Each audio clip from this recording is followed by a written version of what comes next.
Well, fucking great. Now my child's going to know about Slender Man. Sorry. It's cool. It's funny. I was actually researching him. Anyway.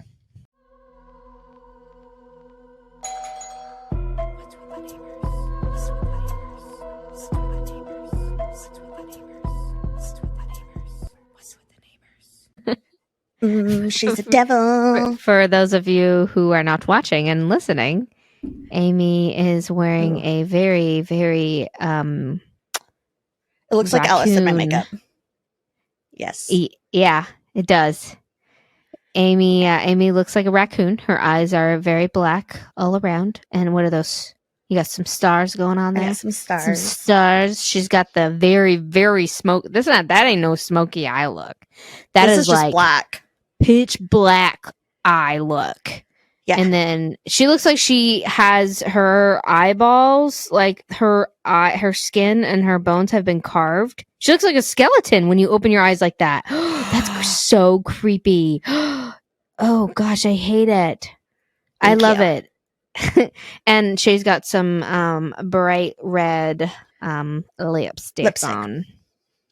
What color red is it? What's it called? Oh, I don't know. I like the names. Yeah, it's called Pink the Town Red. Is it really? No. Oh. That would be very ironic. That would have been really cool. Yeah. So this is episode 99. 99. I got 99 episodes and What's What Neighbors is one. What's With the Neighbors is one. I got 99 problems and What's With the Neighbors ain't one. Yeah. Yeah. Yeah. So next week is our 100th episode and we have something special planned for you. We do. We have something special planned for you, the listeners. I'm only halfway joking. I'm excited. What's wrong? I don't get what you're saying. I'm only. What did I say? I'm only half joking. Oh yeah, that I was pretending like I don't know what we're talking about. Oh, this is awkward. Okay. Yeah. I'm like so foggy headed lately all the time. So like I don't know half the things that I say and I don't remember half the things that I say. So yeah, that makes sense. I tried to feed the dogs again the other day. I guess the second time, and Charlotte yelled at me. Oh, Mom, you already fed the dogs. And I'm like, oh my gosh. The dogs are like super happy. They're like, hey, second meal. Mom's a dingbat today. Okay, so you're gonna go first, right? Yes, please. Okay. But I have a question, and we already talked about this, but which kind of works out because next week you'll need to go first, I think. Yes. Depending on what we do. So yeah. Okay, that's perfect. But we already talked about this on the phone. But I'm gonna ask you again because you really wanted to think about it. And I really want our listeners, our neighbors, to engage if they want to. Yeah, this is a really great question. We should also post this. Yes, Monday, tomorrow, when this is out already. Yep. Yeah. Okay, so so you're in an arena with 50 hawks, 10 crocodiles, 3 brown bears, 15 wolves, 1 hunter with a rifle, and we're going to assume that he has unlimited ammo. 7 buffalo, 10,000 rats, 5 gorillas, 4 lions, and the goal is to survive. You get to pick 2 different categories, and they are fighting for you and with you. The rest that you don't pick are there to kill you. What 2 categories are you going to pick? And I will just tell you, Brie, I went down a deep dive on Reddit for this. last night when I was typing up my story. And surprisingly, a lot of people agree with what I pick. Oh, okay. Yeah. Yeah. I mean, yeah. So my original answer was rats and wolves. And I'll tell you why the rats, because I feel like you have all these rats just nonstop moving, and like that's too many to keep track of. Plus, and they there's chew going to through be things. Yes, they chew through things. They have incredibly strong teeth that never stop growing, and like they're going to be going underneath animals. So like that was my thought with the hawk thing, because you were saying the hawks could take them out, but like they're going to be like hiding and like being underneath all these other flipping animals. That's true.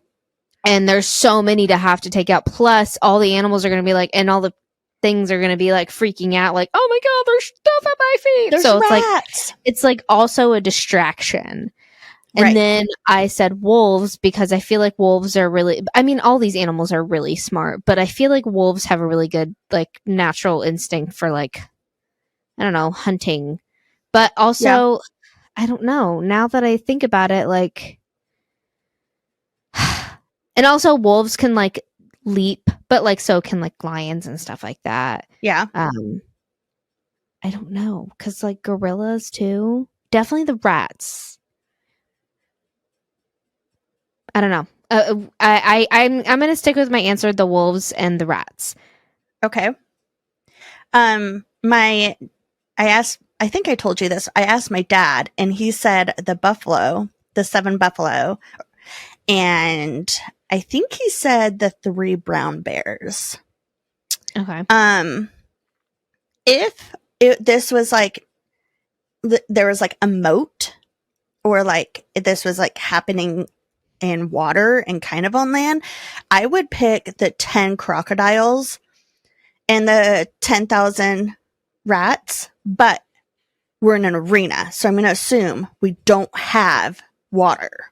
So I'm not going to pick the crocodiles. Right. I'm going to stick with my original, which was the 10,000 rats and the 50 hawks. Because how are you, like, they're just like, you got eyes above and eyes below. Yeah. And if you have like who's going to attack the 50 hawks as they're like swooping in to get you? True. But how much damage could they actually do, and how much damage could rats actually do? They have huge talons. Yeah, but like to a bear or a buffalo, I don't know. That's true. I don't know. Like, but if it were smaller animal, I also think the gorillas would be a good one, because like they're very like agile, and they can like swing in. They're stupid strong, and like, yeah. I don't know. Definitely wouldn't pick the wolves. And this is only because nothing wrong with your choice, because there's no wrong choices and no right choice. But from this podcast that I've been listening to, wolves are actually they're really good hunters, but only when it comes to food. And like, this is like a defense mechanism. Yeah. And then they're not territorial. Well, they are, but only if they have like cubs. Okay. So, but I would not pick the lions at all. Yeah, no, I wouldn't either. No, or the hunter with the rifle, because dude's gonna die right away. Yeah. So, wouldn't pick the crocodiles. Maybe the brown bears. If it was more of like a polar bear, I would pick more of a polar bear, because they're super strong. But you only get 3 of them. Yeah. Anyways, so think about it, you guys, and let us know what you would pick. I've just been having fun asking people I know this question. Write it all down. Again, we'll try to post it on Facebook. Okay. You'll have to write that down for me phone. and text, or you can post it on Monday if you want, or whatever. Okay. It doesn't matter. Okay. Yeah, that's a very like thought out question. Like, you really have to think about your answer. But like, again, like you said, there's no wrong answer. There's no right answer. There's no wrong answer. I think the crocodiles are not a good choice. No, but only if they were in water, they would be. I've been learning a lot about crocodiles and gators a lot lately because this guy I've That's been weird. following on TikTok, he's Oh. so freaking cool. I didn't know so much about them. Okay, so he does gators, but I assume gators and crocodiles are fairly similar. They're not super fast unless they're like in water. I bet we follow the same guy. Okay, so do you want to hear my neighborhood story? Yes. I got this. Oh, I don't even remember where I got this, but it says, a friend of mine has a neighbor who sometimes walks around in a gas mask. No one can confirm who he is. Okay. So, don't like that. don't like that at all. I don't. No, not at all. Not one bit. He's probably just smoking weed in it. Honestly. It's like lighting up, like hot box in a mask. gas masking himself. Ugh. Oh, do we have any announcements? Just that our 100 episode is next week. Okay. Sorry. Oh yeah. Okay, I'll talk to you about it later. It's after podcast stuff. Okay. Okay. That's another podcast. Podcast After Dark. Oh, did you want to mention your one podcast? Not yet. Okay. So I am nervous about today's episode. No. We're already having problems. And I am already gonna apologize. Because oh my gosh, I think I know what it is. Do you want to guess? Is it the girl doll? No, it's not a girl doll. It's the boy. Girl doll. Yeah. So is it Who He Shall Not Be Named? Yeah, I guess. I've learned quite a bit more about him. Okay, so first off, I'm going to be telling you guys a doll story today. This is a 40-inch doll, like the size of a child. It is stuffed My with heart wood is wool. pounding. It has beady black eyes and a sweet smile, and it's wearing a sailor suit, and it has like a little puppy dog stuffed animal of its own, and his name is Robert. I'm getting a headache. I've had a headache for 2 weeks, so I can't blame it on my head. I can't blame my headache on it. So I think I'm just getting a headache because I'm stressed out. So let me just tell you the story first, and then I'll get more into stuff. Okay. All right. So finally going to bring up Robert, because I know you've been asking for me to do this one. This is also one that's on the map. Have I been saying, hey, you know what, Brie? You should really do this story because I love hearing it. Have I? Have those words ever come out of my mouth? No, they have not. Have I ever said, hey, you know what? You haven't done a doll story in a long time. I love doll stories. That's exactly what I was thinking. I was like, I haven't done a doll story in forever, other than like my occasional like eBay segment. So I'm sorry for just ragging on you. It's fine. It's fine. I deserve it. Now. I deserve it. I'm so mad. So, first off, before we get into this one, I want to make sure everyone listening does not make fun. We are completely respectful. We are serious. And I'll tell you why later, but just trust me that don't be dumb. And also don't research him until I warn you later about it too. So, okay. The story begins with a young boy named Robert Eugene Otto in Key West, Florida, in the turn of the 20th century. Robert was the son of a prominent family in the Key West, so they were pretty well off. Robert came into ownership of Robert, according to the most likely story, where Robert the doll was manufactured by Steve Company in Germany, which is the same inventors of the teddy bear. Interesting. And the doll was purchased by Robert's grandfather and given to him for his 5th birthday in 1905. Okay. And through further digging, it's thought that the doll was never intended to be a doll. It was intended to be like a display, and it was supposed to be like a clown or jester display. So the sailor outfit was actually Robert's own outfit that he put on him. Because the doll is Oh, I 40 didn't know inches that. tall. So I didn't either. Yeah. But like I guess like they had done some further, the museum had done like further digging or something. Right. So regardless, Robert became very close to the doll. So close that he gave the doll his own name and his own clothes. Now he would go by the name Eugene or just Gene. Okay, so the boy Robert is going by Gene or Eugene. Yes, because And Robert's full name is Robert Eugene Otto, and so he ends up going okay. by Eugene or Gene and giving Robert the doll Robert his name And and his then clothes. he gave the doll Eugene's clothes. Yes. Okay, gotcha. Yes, Robert and Eugene are the same person. Well, but and the doll is a separate entity. So yeah. But I was trying to clarify for my brain. Yeah, you're good. Okay. So Gene would take the doll everywhere he would go, and would refer to Robert to others as like he was like a living thing or like a friend.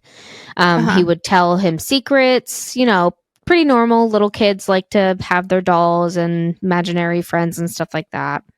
Yeah. It was like Eugene a front for him. He was very obsessed with Robert, though, and no other toys. He wanted nothing to do with any other toys the minute he got Robert. And the family began to hear conversations between him. At nighttime, he would just be in his room and talking to no one. And then eventually they started hearing a deep voice answer back to Eugene. As Eugene grew older, he would often blame Robert for random mishaps and occurrences. On an almost nightly basis, the family could hear loud commotions coming from Eugene's bedroom, and when they'd find him, all of his furniture would be overturned and some toys would be torn apart, and Eugene would be found hidden, scared, and sometimes they'd see like objects flying across the room, and Eugene's only answer would be Robert did it. So when you say mishaps and whatnot, so like if like just a random thing, like if a cup had spilled over with water, he would say Robert did this. Yeah. Gotcha. Okay. In the documentary thing that I watched, it was like they did like a reenactment and they kind of showed an example, and the mother found a broken vase and she's like, who broke this vase? And he's like, Robert did it. Gotcha. Okay. They soon began to notice the facial expression on Robert the doll's face changing, as if he was listening to a conversation going on in the room. On one occasion, a servant who was working for the family had seen Robert walking around the home. That's not cool. They didn't go too much into that on the documentary that I watched, but like they did the reenactment, and you see like this doll poke out from the side of the wall and like walk away, and then the servant sees him and it's like, nope, I'm done. No, I'm good. I'm packing my bags. When also, if I don't react a whole lot, it's because I'm scared. You're good, and you're trying to be respectful, so you're good. Yeah. Okay. When Eugene was an adult, he was an artist. He got married to his wife, Anne. I guess like he went away to Paris for a while and became an artist, and he met this woman, got married to her. Her name is Anne. They came back, and she was not a fan of the doll, and he's an adult now, so but like he still has the doll. And so he brought it to Paris with him? No. I think he left him for a few years, like in his childhood home. And then he came back to his childhood home and like got his old toys and like dug out Robert. Yeah. Originally, Eugene had Robert propped up, and I'm not sure exactly how this goes. That everything could be like, because they didn't know for sure the answers. So like, if something's different in a story that you heard, guys, like there's like 20 different versions out there. So whatever. Yeah. So originally Eugene had Robert propped up in the upstairs window of the home, and passerbys would report noticing the doll moving from one side of the window to the other, and even disappearing from the window and reappearing before their eyes. Wow. Eventually, Anne, who was super not okay with the doll, had Eugene move him into the attic with his own child size. And Robert even had like his own child size furniture, and Wow. the wife wanted him to like lock the attic when they left him, just to make sure. A double But security. Robert would still appear around the home even with the attic door locked. And he would occasionally be found in the upstairs window again. So clearly he liked a room with a He view. liked, yeah. He liked looking outside. He liked the people watch. Yeah. Which I get. Me too. Eventually, Eugene placed him in the turret room, where he spent most of his time in this room painting and talking to Robert until he died. Wow. I even talked to him as an adult. Yeah. Once Eugene passed, Anne put Robert in a trunk. After she passed, the home was purchased by a Myrtle Reuter, who became the caretaker of the doll. I guess she had him for like 20 years. Wow. Visitors of the home would report footsteps, things moving around upstairs, and children laughing when the doll was in the home. And it wasn't uncommon to find Robert in a new room or on his own or in someone else's bed. Yeah.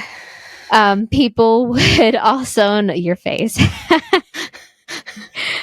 I'm seriously so me the past couple days. I've not been wanting to like do this.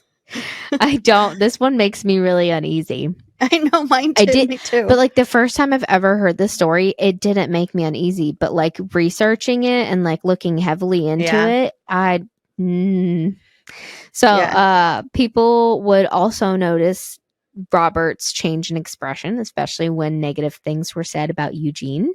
He did not like people talking trash about. Why are people even talking about Eugene? Yeah, right. Yeah. She eventually couldn't stand to have him in her home. In 1994, Robert was then donated to the Fort East Martello Museum in Key West, Florida, where he is on display.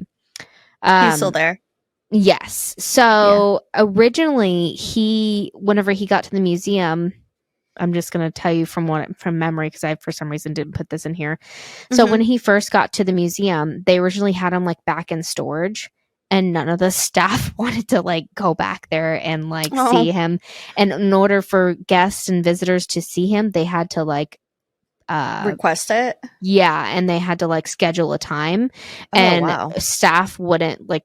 Certain staff would like not want to come into work that day because they didn't want to be the ones to have to show people. But like he would move around and like do his normal things in the museum. Yeah. If you're not used to it, that can be terrifying. Yeah. For somebody. Eventually they did put him in a locked case though. So, but even being in the museum, he is still Robert the doll. He is still mischievous and himself. The staff has claimed that Robert has been found in different positions within his case. Footsteps have been heard around the museum at night, and of course, Robert's expression has been known to change in a matter of seconds. Wow. If you are planning to visit the museum and see Robert, there are 4 simple rules that you have to follow, and they let you know them there too. Number 1, introduce yourself. Number 2, be kind. We didn't introduce ourselves at the beginning of the podcast. That is Brie. I've already. Oh yeah, that's Amy.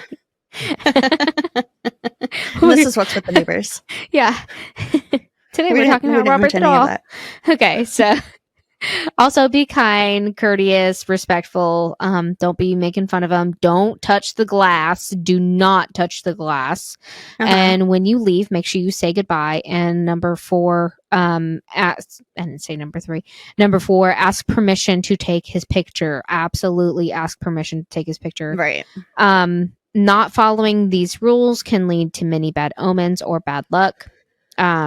Those who have disrespected Robert have come across terrible misfortunes, gotten into accidents, experienced death, loss, disease, lost random things, gotten flat tires. I can't even tell you the hole that I went down.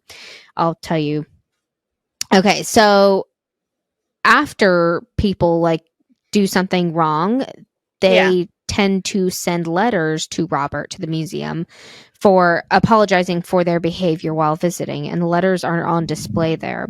Like thousands of letters. He gets about 2 to 3 a day, and that's not including emails and social media and messages. In fact, Wow. I even had to write in Robert's reviews on Facebook saying, I said, "Hello, Robert. I am Brianna in North Pole, Alaska. I sincerely apologize for researching you without your permission. You are fascinating. Thank you and goodbye." Because like as I'm like researching him, even on their Facebook, there's like hundreds of people just apologizing for even researching him. Oh, So like wow. that's why I was starting to get on edge, and I'm like, I don't want to do this. I need to finish this up like right now. So Yeah. I Did you could get have permission gone. to talk about him? I mean, I apologized for it. No, I did not. So I apologized for it. So that's Oh, okay. why I I apologized. see. Okay. Some visitors will even leave him sweets and money. Some have claimed they have come home with a very dark energy after visiting Robert and not following the rules. Oh, from not following the rules. Okay. Yeah. So some theories, not even that, it's even following the rules. So the Otto family employed 2 servants from the West Indies, William and Emmeline Abbott. The Abbotts were married and worked for the family for a long time, starting with Eugene's grandfather. The Abbotts were even buried on the family plot, so they were like a part of the family. Yeah. Emmeline Abbott gave birth to 2 children in 1900 and 1910. There's no paper evidence, but according to some documents, there is speculation that Emmeline Abbott had an affair with Eugene's father. Oh. Again, this is a theory that I found online, and I don't know if it's true. So, evidently, one of her children didn't make it. I'm not sure how old they were, but it sounds like they were older. And there is a theory that Emmeline used magic to trap her child's spirit into the doll. Oh. Excuse me. Visitors and staff have reported seeing an apparition of a female mixed race 5-year-old little girl with curly brown hair run around Robert the doll wearing an old-fashioned nightgown. This spirit has also been reported seen at the old home sitting on the staircase.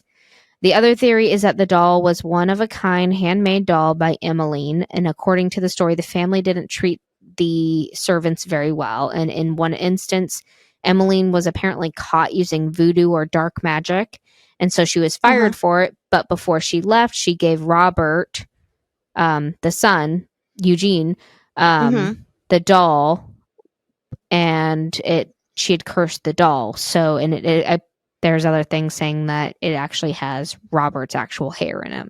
So, yeah. But like I said before, the other more logical thing was that Robert was made in Germany and was purchased by his grandfather. So, there's just lots of little things out there about it. So let's get on to some, I'm scared reviews because there's a shit ton on Robert. There's a lot. Like, I usually have to dig for these, but let me tell you, Amy, this is the first time I've never had to dig on scary reviews. All right. I can imagine. A Mark C with 5 stars. I'm so sorry. It's okay. Just in August of 2023, said it was well worth going to the fort. I have heard stories of Robert before. In 1987, I took a picture of him. When I returned home, my camera did not have film in it, yet my father swore he put film into it. I must note, I did not ask Robert that I could take a picture. So he probably destroyed. Robert probably destroyed it. Yeah, he's like, mm-mm. I have a question. Yep. I don't know if you know the answer or if you're going to cover it later, but how do you know if he approves of you taking a picture of him? You don't. You just say it. You just tell them, hey, can I take a picture of you? And then you assume the answer is yes, I guess.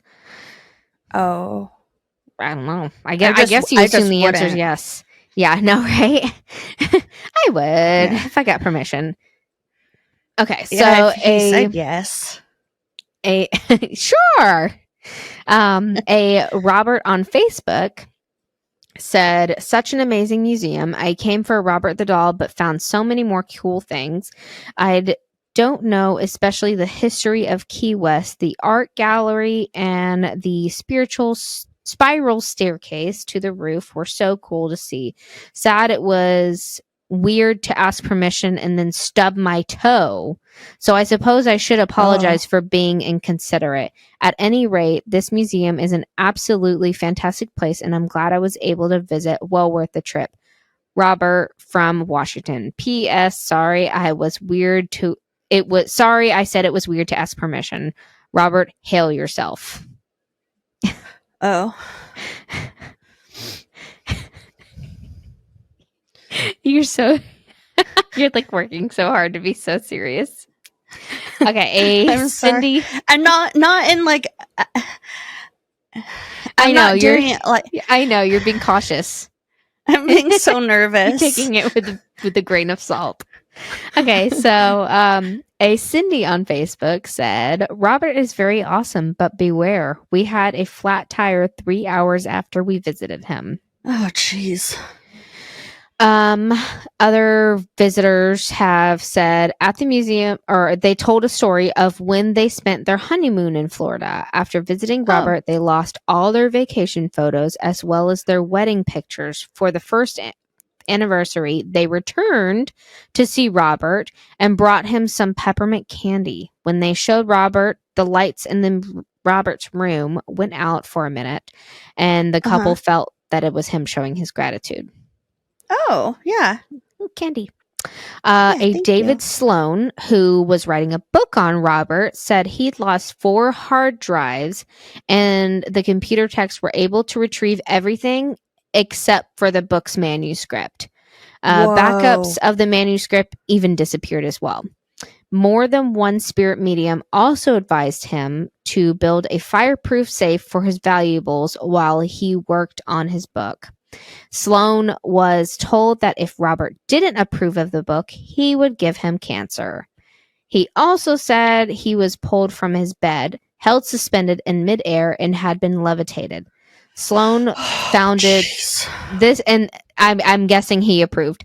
So I hope he approved because he's the one who got Robert out of the storage. So he ended up founding the ghost tour in the Key West and influenced the museum to move Robert from storage into a more permanent display in the museum. So I'm sure Robert really liked that. He was really grateful for it, maybe. Yeah. So there's more reviews. There's more stories, guys. I covered as much as I was honestly comfortable with because I didn't even finish the documentary because of all these, every time I would go on YouTube, there would be people apologizing in the comments. So I had to apologize every single time. And I'm like, oh my gosh, I don't need any bad luck right now. So I'm so sorry, Robert. First off, thank you for being Robert the doll. I don't know. And I respect you and I think you're great. And I really would love to see you one day. As of today, he is still on display at the Fort East Martello Museum in Key West, Florida, where you can visit him yourself and go on a paranormal tour even. There have been many paranormal shows that have featured him and even a movie made about him called Robert. Just remember, before you go visit him or researching, follow the rules, introduce yourself, be kind and respectful, say goodbye when you leave, and ask for permission to take pictures or research. And that was Robert the Doll. Episode 99. Thank you, Brie. I'm sorry. Thank you again, Robert. You did a really good job at covering it. Thank you. Again, I could have done more, but I didn't want to because I was too scared to. Yeah, I'm scared too.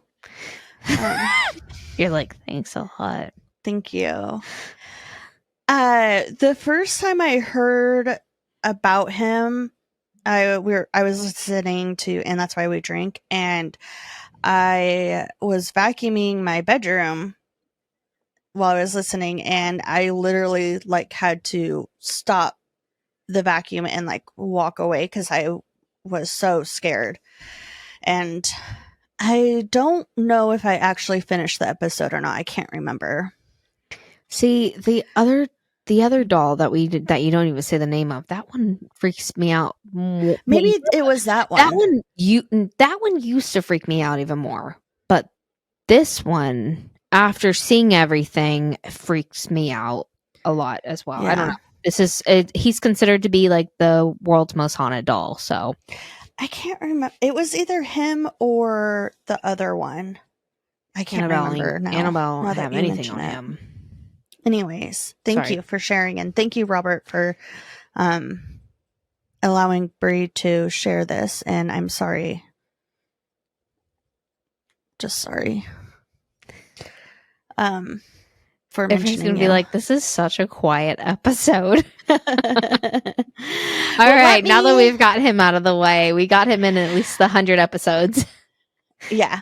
So let me tell you a story that I can't stop thinking about.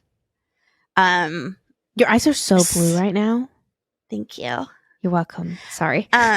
So I did a lot of searching, not just last night, but when I wrote my story, but I've been like trying to find a story of like a murder or something like that, something that's true crime that involves the number 99, because like how cool it would be to share that for our 99th episode. Right. And luckily, from my research, there is no one that has killed 99 people. Thank God. That's so hard to find these days. And I mean, so that was really nice. I try to find like 99, like someone that was sentenced to 99 years, something involving the number 99. I couldn't find anything really. Like if someone was sentenced to 99 years, like the judge just like rounded it up to like 100. Yeah. So anyways, so I unfortunately couldn't find anything. And so then I kind of got uninspired to do a story. And like, I was just like, I was feeling blue and I was like, this is lame. Like, I'm not inspired to do anything now because I can't find anything. And so, I was like, you know what? I'm going to share this story that I literally can't stop thinking about. Like, I think about it all the time. Okay. And I should say all the time within like this last week. Okay. So, and I've listened to it multiple times because it's just so crazy. And like I did research on it and it was so bananas to me. So, you're going to wonder like, how does this involve true crime? And I'll explain at the end if you don't catch on. So, and no, I'll just share that at the end because I think I wrote that in there. So, in the mid 60s in West Covina, California, which is like a subsection of LA, St. James and Lodana were engaged to be married after being high school sweethearts and years of pressure of getting married. He finally popped the question. They're engaged to be married. St. James was a tall, built guy, and LaDonna was blonde, pretty, and a typical California girl. St. James was obsessed with cars, like so obsessed that like he was worried that even getting married would like come between, like the marriage would come between him and his cars. Oh my gosh. Yeah, it's like, get a life, dude. I'm down.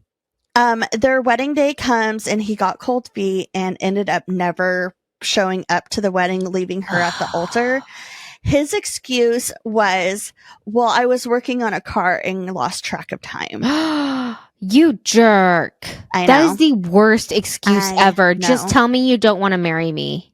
I know. So they are in a small community and word got out that he left her there. So to escape the gossip, he, of him leaving his high school sweetheart at the altar, he decides to join a merchant ship that sails the world as a deckhand. So he like got on this merchant ship and That's a great way to escape, gossip. Yeah. And it's like free kind of. Yeah. I mean, it's a way to see the world. Yeah. So a lot of people do that when they join the Navy and stuff like that. Yeah, I was about to say, it's essentially the military. Yeah. So he doesn't consult her about leaving or anything like that. He didn't even tell her. He just leaves. The ship took some damage off of the coast of Africa, and so he was forced to get off the ship in Tanzania, with the rest of the crew, because the ship had to be repaired. Okay. They were there. He made some friends with some hunters, and one day they invited him into the bush, like the jungle, I'm guessing. He witnessed a group of poachers slaughtering a female chimpanzee that had just given birth. And so the next day I know it's so sad. Uh-huh. The next day he returns to where she was killed and retrieves the baby chimp that had been abandoned. The ship was repaired, but instead St. James decides to stay in Tanzania. Over the following months, he does his best to forage for food for the baby chimp, fruits and vegetables and eggs, doing what he can to feed him and this baby chimp. You know what? He's like separated from cars and he just like found a new hobby. You were so right. Look at him grow. Good job, St. James. Good job, St. James. I didn't even think about that.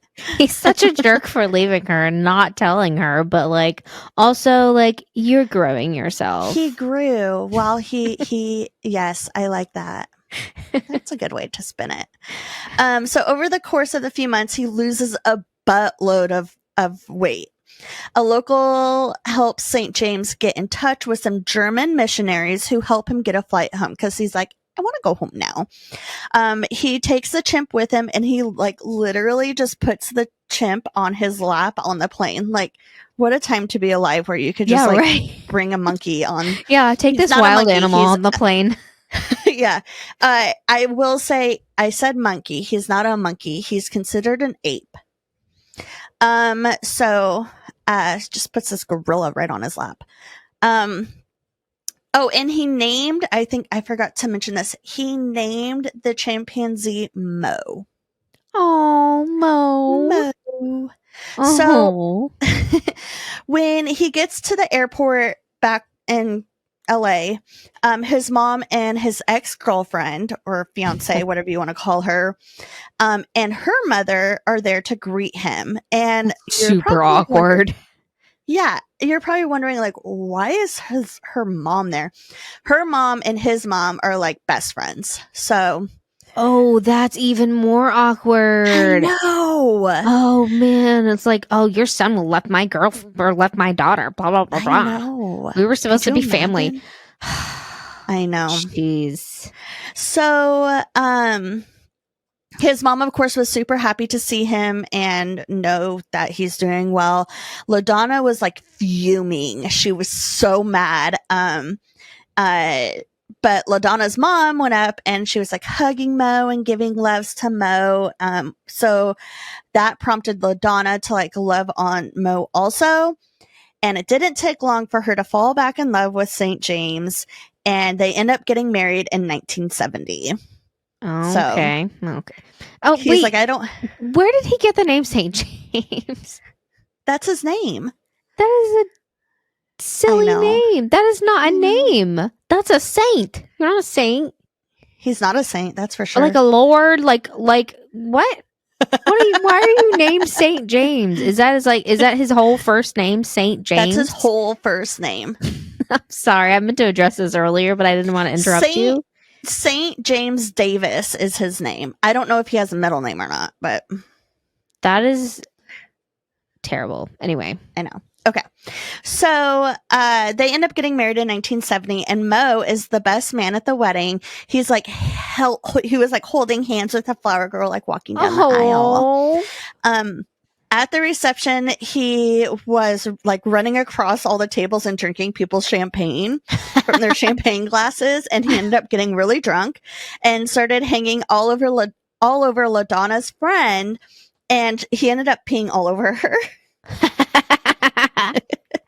Come on, guys, you gotta be careful who you bring to the wedding. Not letting him drink again.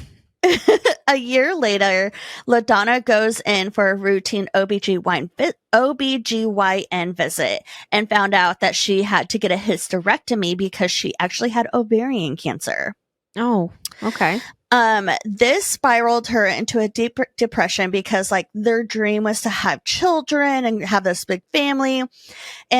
And she even told St. James, like, you should divorce me so that you can go and have kids with someone else. Aww. Which is so sad. But St. James was like, we already have a kid. He's hairy. He likes to pee on people, but he's ours. So they really doubled down on treating him like a child rather than a pet. They were seen riding around often on a 3-seater bicycle. They would eat meals together, like at a family dining table. They took him everywhere that they went. They would, they literally treated him like a child. Like he had his own closet, his own room.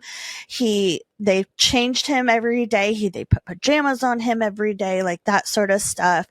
And he loved watching an old cowboy show. So they would do that at night and they would fall asleep linking arms together. Oh my gosh. So in 1970, the city of West Covina decided to charge the Davises with harboring a wild, dangerous animal, and they end up going to court. Moe entered the courtroom in a checkered shirt and white pants. He kissed the court reporter and played with the bailiff's keys.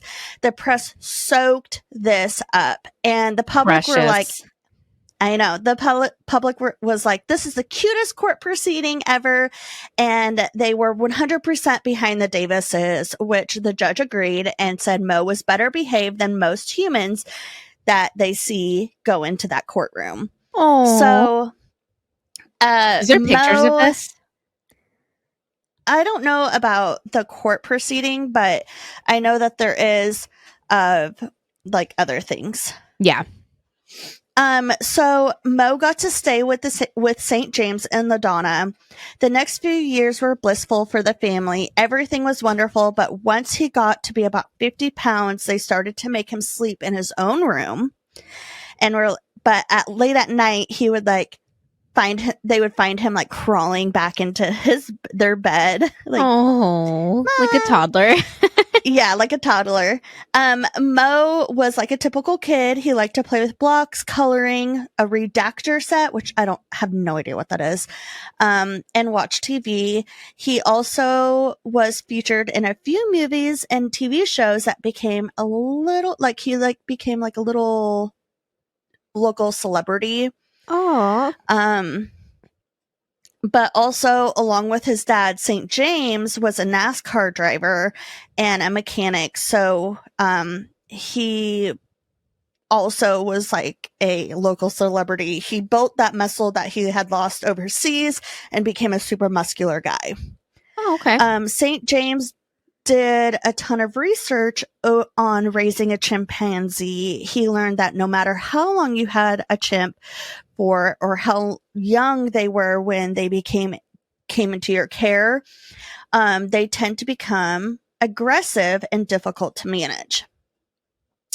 So as Moe got older, his moods and behavior became more complex, just like a teenager. He would throw tantrums, but thankfully St. James and LaDonna had taught him some basic sign language, like crossing his hands over his chest for a hug, motion his hands as if he's like go for a drive, like a steering wheel, the water sign for water and food for food. In his teens and 20s, like, of his time, like he's literally like 20 years old. Yeah. He was about 4 feet tall and weighed 130 pounds. Wow. In 1998, when a welder was repairing Moe's cage, a piece of equipment shocked Moe on accident, spooked Moe, which caused him to run out of the house. Police were called and they closed off the neighboring streets to catch him.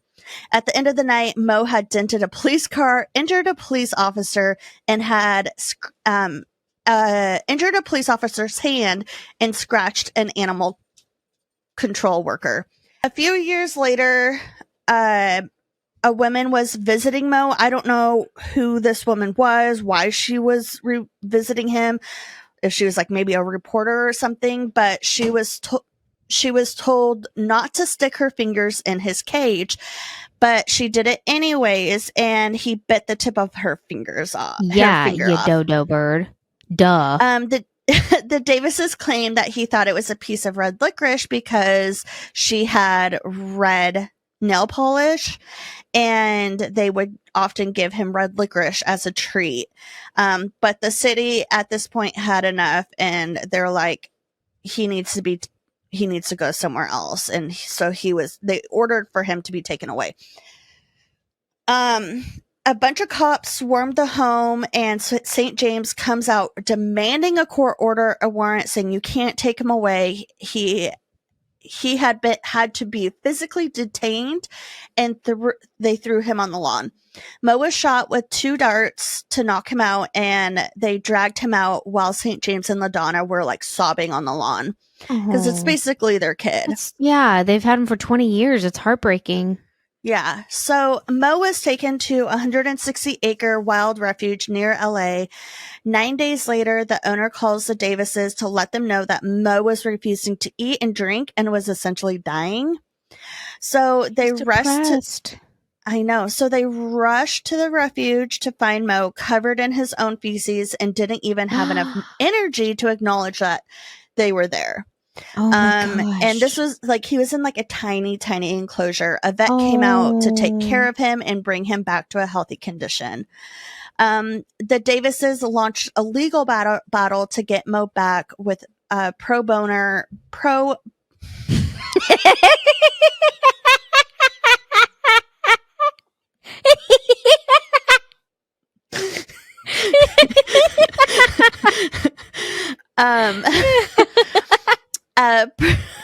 Such a child. The Davises launched a legal battle to get Moe back with a pro bono attorney, which she was a big shot attorney that had like represented high end people. But the battle ended up lasting a couple years. So during this time, the refuge made a larger enclosure for him. They brought in a TV, more toys, and comforts from home for him. And when the Davises went to visit him, they were given strict instructions not to touch him. And Moe would sign that he would like want a hug and a sign to like go for a drive as if he wanted to go home. This is after almost 30 years of him being with them at this time. Gosh. Like, it's so sad. In 2004, they were able to at least transfer him to an animal rescue haven ranch, which had a much larger enclosure for him. And the Davises were actually allowed to visit him as much as they wanted. And they were allowed to go into his enclosure with him. So they would see him often and bring him treats and presents. So it was a lot better than before, but it's not what they truly wished for. There were 7 different primates at this ranch, 7 different chimpanzees. Though they would normally interact with each other, they had agreed that Moe would be separate for the first few years because it can take that long for a new primate to get acquainted with the others. So sometimes they don't always accept them, and so they agreed to keep him separate. Makes sense. Yeah. This also is because you can't teach an old chimp new tricks. In March 3rd, 2005, St. James and LaDonna were heading to the ranch with a big sheet cake and some presents to celebrate Moe's 39th birthday. Oh my gosh. As soon as Moe saw his parents, he was so excited. He was like shouting and jumping up and down and clapping.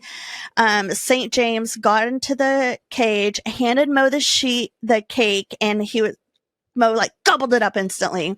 They gave St. James a big kiss. The family was like so happy to be together. As LaDonna is like soaking in this moment, so I'm actually not going to, I'm going to read exactly what was in this article. Because the way that they explained it was perfect and I didn't want to derail from any details. So, as LaDonna was like soaking in this moment, she sees a large form out of the corner of her eye about 40 feet away, and it was a young adult chimpanzee that somehow got out of his cage. Oh, God. He was glaring at her. Within seconds, he started to charge at her. So St. James pushed LaDonna out of the way, but the chimp ended up knocking LaDonna back and shoving her into St. James. She wrapped her arms around her husband's neck, but the chimp locked his jaws around her thumb and with a single jerk pulled off her thumb. Oh. St. James' jaws. Sorry. The chimpanzee then locked his jaws around St. James' left hand, and with a single ferocious jerk of his neck, he tore St. James' left hand off. Oh my gosh. So St. James threw his hysterical wife under the picnic table and pushed her further underneath as the chimp tried to pursue her, but LaDonna was screaming, commands like, no, stop, sit, in a desperate bit to stop him. Yeah. The remaining cake was on the table, still in its box, but the chimps didn't care. That's not what they wanted. I just lost my track. Sorry. Instead, he went straight for St. James. As St. James confronted the chimp, the 6'2" former running back turned to find a second chimp, also a male. This God. one much older and bigger, bearing down on him as well. With both hands, he pushed the bigger animal, causing both chimps to pounce. One of the animals grabbed him in a bear hug before chomping into the bone right above his right eye. Oh, it gosh. then stuck a finger in St. James' right eye, gouging it out. The same animal clamped his teeth onto St. James' nose, biting it off biting Why it did that off gross me out? because it's awful.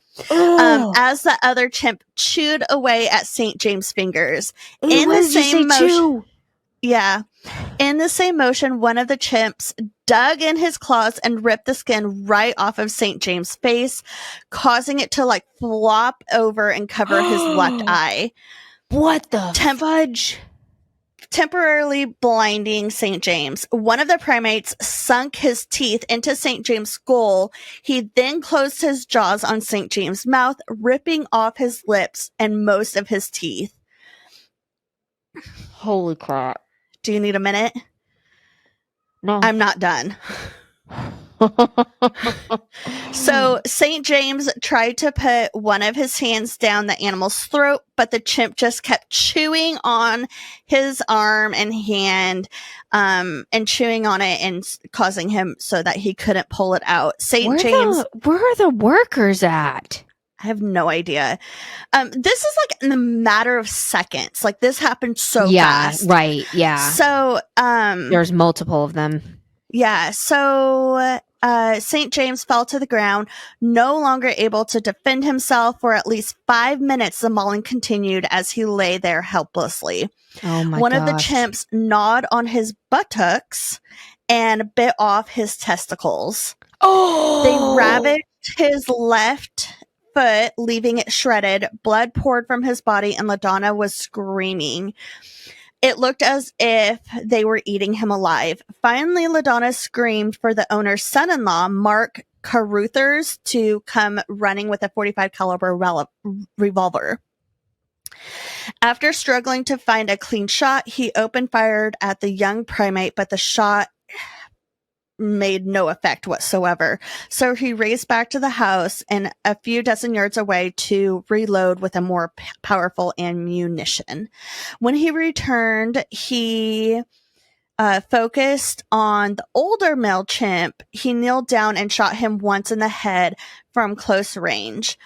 As the animal fell to the ground, the younger chimp actually began dragging St. James' mutilated body down a hill, leading away from Moe's cage.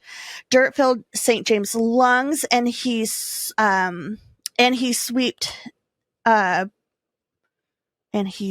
into his bloody openings. Oh my For God. the briefest of moments, LaDonna looked towards Moe. He was sitting in the corner of his cage, and he was just frozen, like in shock that this just happened to his parents. He's like, I don't have anything on these guys. Like, I can't do anything. I don't know. The lone chimp continued tearing at St. James' limp body with his teeth until Caruthers, that boy with the gun, caught up to him and shot him once in the chest, ending the attack. St. James, laying face down, felt the lifeless animal fall onto his back. When the paramedics arrived, St. James was still conscious somehow. His face, I would have asked for him to shoot me. Yeah, his face and body somehow were mutilated beyond recognition. Where his mouth, lips, and nose had been, there was only a bloody hole. Where his right eye had been, there was a pit. Where his fingers had been, there were only stumps or simply gaps. So St. James, so that was the end of what I just completely just took straight from the article. St. James was rushed to the hospital and was placed in a medically induced coma and underwent dozens of surgeries for months. And the one time that they had to bring him out of the coma for whatever reason, his first thing that he said was, "How is Moe?" I know. Months after his surgery, St. James was completely dependent on his wife. He would eat, drink, go to the bathroom. He could not eat, drink, or go to the bathroom on his own. His vision was blurry out of his one eye that he had left. And he had a swollen, punctured left foot that the doctors were determined that they would have to remove. And LaDonna only was missing one of her thumbs. So he took the blunt of the attack for her. Saved her. Yeah. Moe was eventually transferred to Jungle Exotics. It was a 60 acres sanctuary in San Bernardino Mountains. In 2007, once St. James started to recover to the point that he could sit in a vehicle for an hour or so to drive, they started seeing him again. They would bring him things to help improve his enclosure and brought equipment in to set up a full-time two-way surveillance camera so that they could video chat full-time. But in June 2008, before they were able to completely get that all set up, the Davises got a call from the owner of Jungle Exotics, who would then and told them that Moe was missing. So the couple sped to the place, but by the time they got there, his enclosure was completely cleaned out. There was nothing left that they had brought. A huge search was launched. News and search parties were involved, helicopters, but in July of that year, so just a month later, the search was called off. Moe had broken the welds of his cage, and a worker claimed to see Moe jump the perimeter of the fence. And no one has seen him since. And he probably went looking for them. He could have, but don't you think there's a lot of people that hike over there? So wouldn't someone if he got lost and like ended up dying for whatever reason, wouldn't someone come across his skeleton by now? Yeah.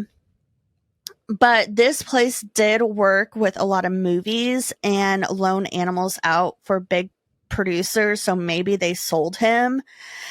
So that's it. That is the story of Moe Davis. So why did I share this story? Because it's not really true crimey. I mean, so true crimey. It was. It works. It works. It works very good. It's very brutal.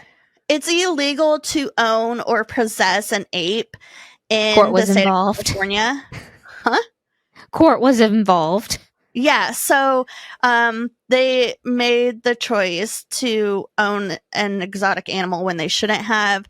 And so I was at first going to add where he witnessed this, the mother getting taken, or the Moe's mother getting poached. Mm-hmm. I added this whole like paragraph of how like he was persuaded to like continue to poach animals for these people, and they like blackmailed him and all this stuff, and like he ended up having to murder them to get away. And I added all of that, and then after I finished the story, I was like, there's so much already that's so good that I don't need to add a fake part of the story to okay. Okay. Gotcha. Yeah.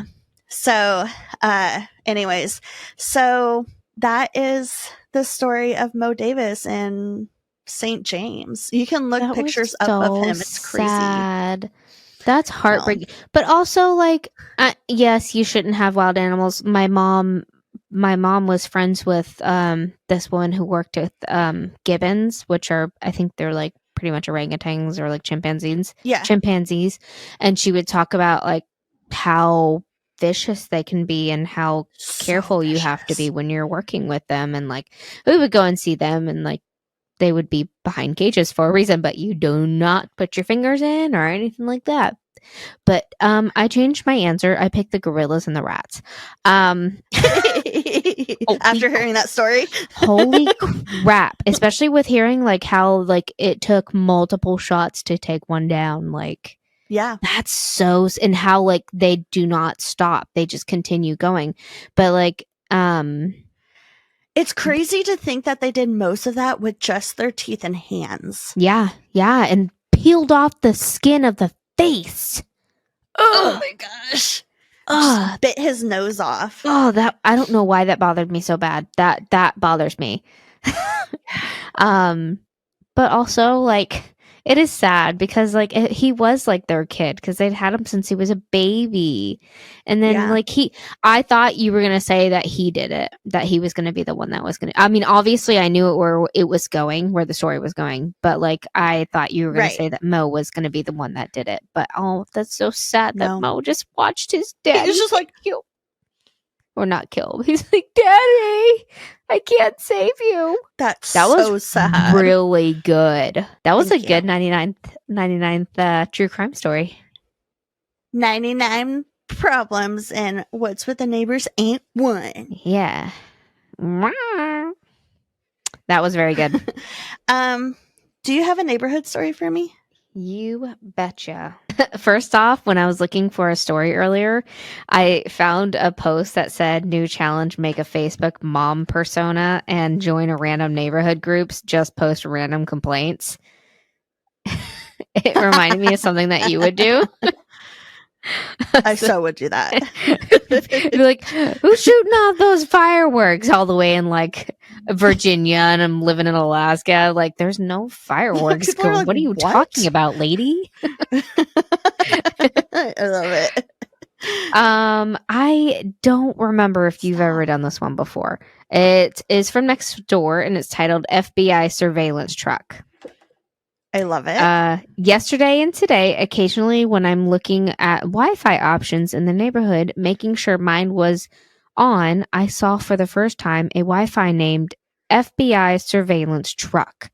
During all my years in the blank neighborhood, I've never seen this. Anyone else seen it? Can someone just use that name, or is there actually a van around? And if so, why? That would also be something that you would do. Is name your Wi-Fi that FBI I've seen that one truck. before. Have you? Oh, okay, yeah. Yeah. I've thought about it, but I Yeah. felt like it was too common. Yeah. Overdone. So, yeah. Anyways, we're going to how do we normally say goodbye? Follow us on all of our social medias at wwtnpodcast. Send in your creepy kid stories to what's with the neighbor or wwtnpodcast@gmail.com. And that's just like any stories your kids can either come up with. They can get it from one of those spooky, scary books or Goosebumps, or they can find something online. Oh my God. They can just tell us something really creepy. And send them in.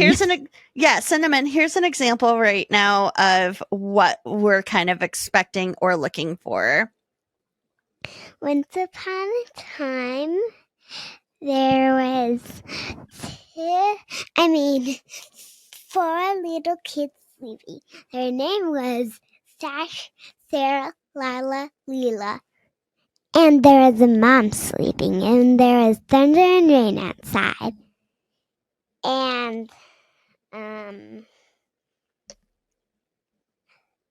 they heard something outside.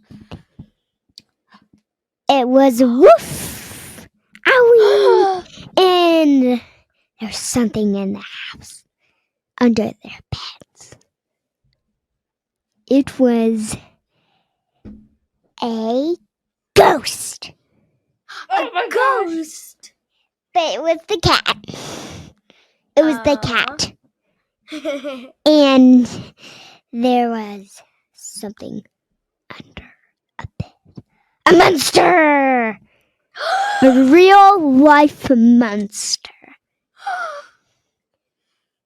I better check under my bed before I go to sleep tonight. Yeah, you should do that. All right. So have you checked in on the neighbors? What's with the neighbors? Bree and Amy. Amy out. Ow.